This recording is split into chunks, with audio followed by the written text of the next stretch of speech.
Pandji. I'm from Indonesia. Woo! Anybody know where that is? Yeah? The more enlightened people of New York.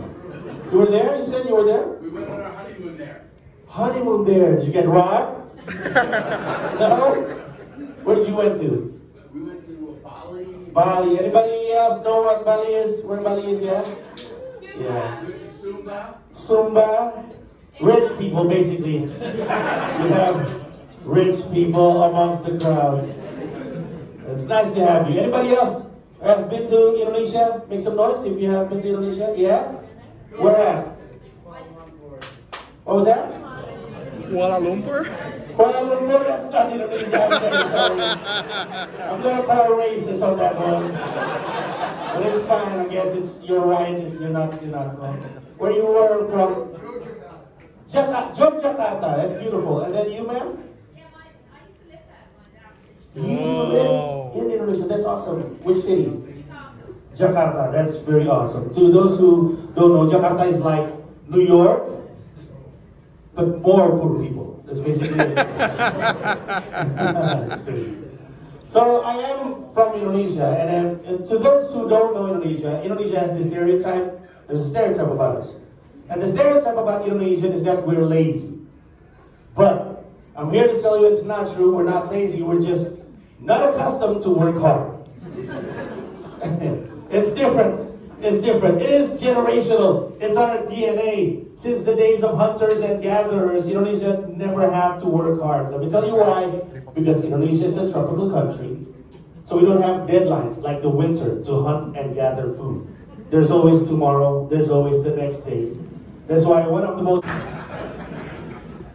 And I know what you'll be thinking. You'll be thinking, I might be Indonesian myself. I don't do a lot of impressions, but here's some of them. Here's my impression of an Indonesian working. Okay, Indonesian working. Here it is.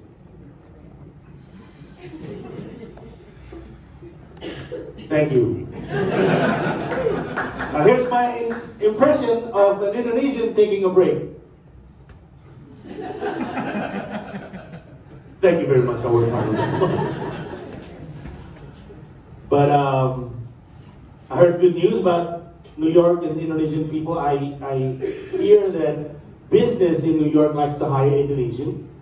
They say it's because Indonesian don't talk back, which is true, sir. We talk behind your back. That's our thing. And unbeknownst to you guys, the United States helped free Indonesian people from colonization. I don't know if they teach you this in school. You guys watch Oppenheimer? Make some noise if you watch Oppenheimer. Yeah.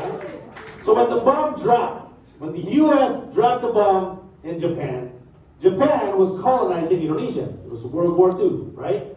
So when the bomb dropped in Japan, every Japanese troop in Indonesia didn't know what to do.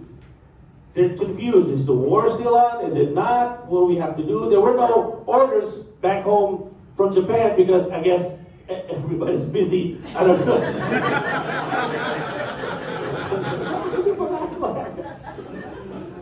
So all the troops in Japan had no idea what to do. It was weird. It was like, if you guys play an online game and you know if one player was away from keyboard and the character was like...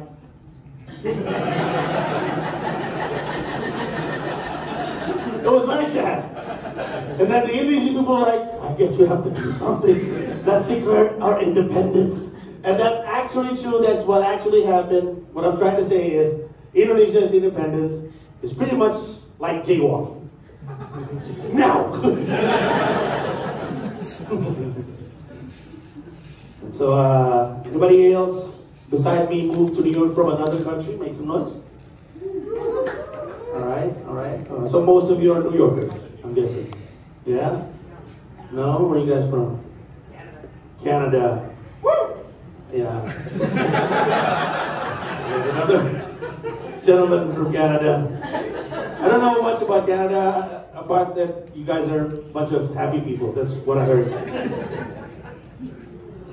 But I moved to New York 2 years ago, and then I still learn about you guys. I learned a lot about you guys. Here's what I learned about Americans. Americans like to talk in acronyms. If you really like to talk with acronyms, you always use acronyms, useless acronyms. We can hear someone speak full sentence filled with so many acronyms. Somebody be like, oh, I support LGBTQIA and I support BLM while having a BLT, not related because I'm ADHD. And I'm BTF, although I don't have BTE. That's ALOT. Now, if you notice, a lot of those acronyms are useless when you really think about it. Like DTF. What is that? Down to fuck. We don't need acronyms for that. Just say that you want to fuck, right? Everybody wants to fuck. Nobody's not down to fuck and DTF. Right? Everybody's down to fuck. Maybe not now, maybe later. DTFL. But everybody's down to fuck. It's useless. Also, here's another thing that I really can't put my head around. BDE. What is this? Big dick energy. And we're not talking about the big dicks. Let me remind you that we are not talking about the big dicks. I know big dicks. I don't have a big dick, but I've heard of it. I've heard about big dicks. But we're not talking about big dicks. We're talking about the energy of big dicks. What do you use it for? I know thermal energy. I know nuclear energy. I know mechanical energy. Those energy you use to do something with it, right? What do you do with big dick energy? Can you turn up the heat with it? Can it be like, yo, Tyrone, it's a little bit cold, say no more.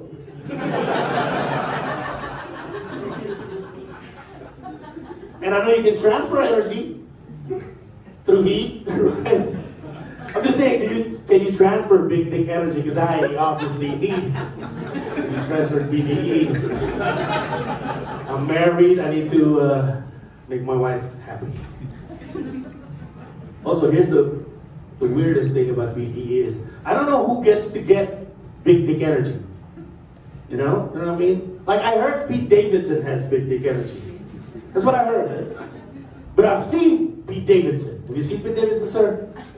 Honestly, I don't think he even has energy. He looks pale. Pale dick energy. Sleepy dick energy.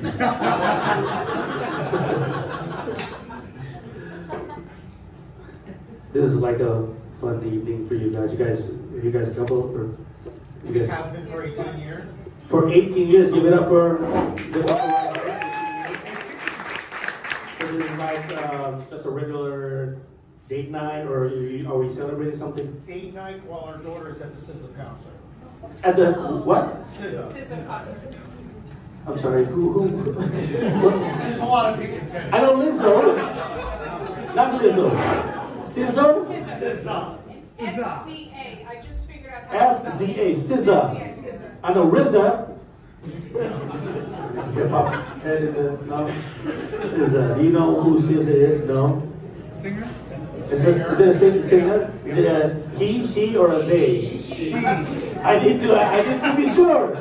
I need to be sure because I've met someone and then I just need to be sure. She's filling the Barclay Arena. The Barclay Arena nearby. That's why you're here. Yes. All right. Otherwise, these guys are not here for us. Just happen to be here on the premises, sir. Do you love your daughter?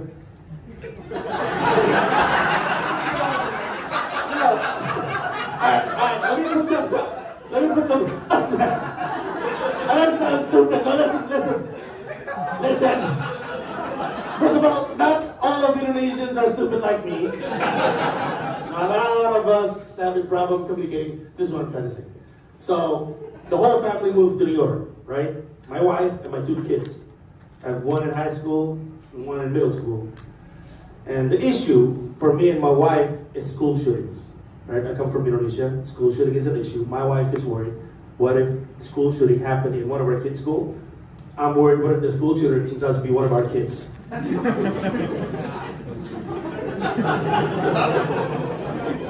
Not the right joke for you guys?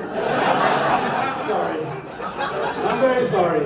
It is seasonal Eastville Comedy Club, you guys. She's a teacher. You're a teacher.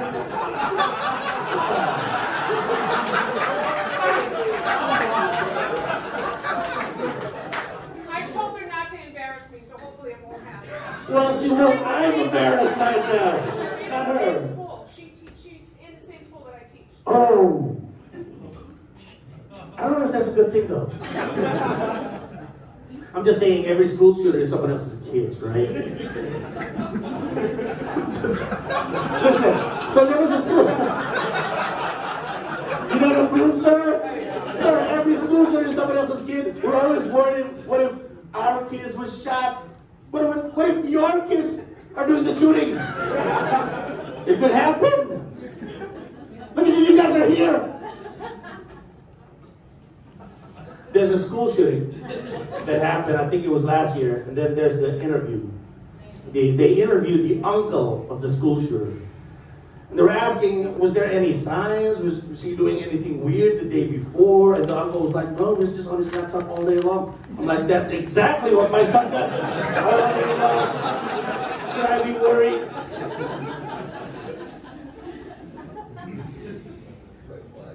Red flag, yeah. There's a lot of first player shooter games. Fucking geniuses at it. When I moved to New York, I learned that you guys are very specific when it comes to your food.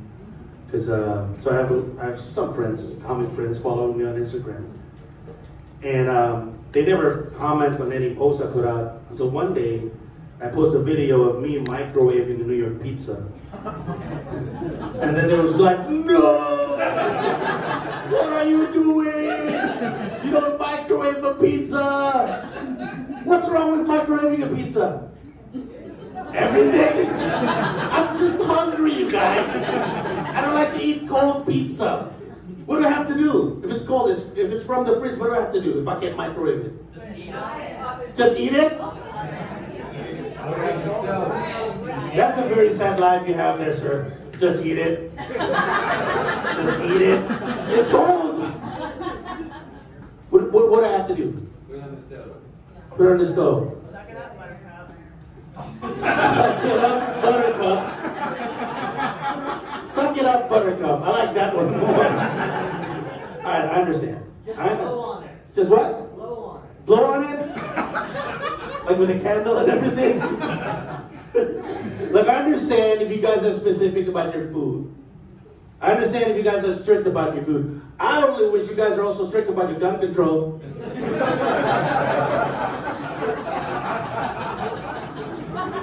Because it is kind of weird when you can say, no, you're not allowed to microwave a New York pizza. But guns are okay. So I'm going to leave you with this. For Asian people, representation is a thing, including in porn. It's not a lot of us. There's this porn called Property Sex. I don't know if you heard about this. Have you watched Property Sex, sir? Are you pretending not to? So what it is Property Sex is this porn video about a guy looking for an apartment, and the property agent is super hot, and eventually they fuck. Now it's always a white guy or a black guy looking for an apartment, never Asian. We look for properties too, you know. But we're never on this porn video, but I understand. I guess it's because nobody wants to see someone haggle in a porn video. You know? They're expensive, low price. That's my time. Thank you very much, everybody. Give it a hand.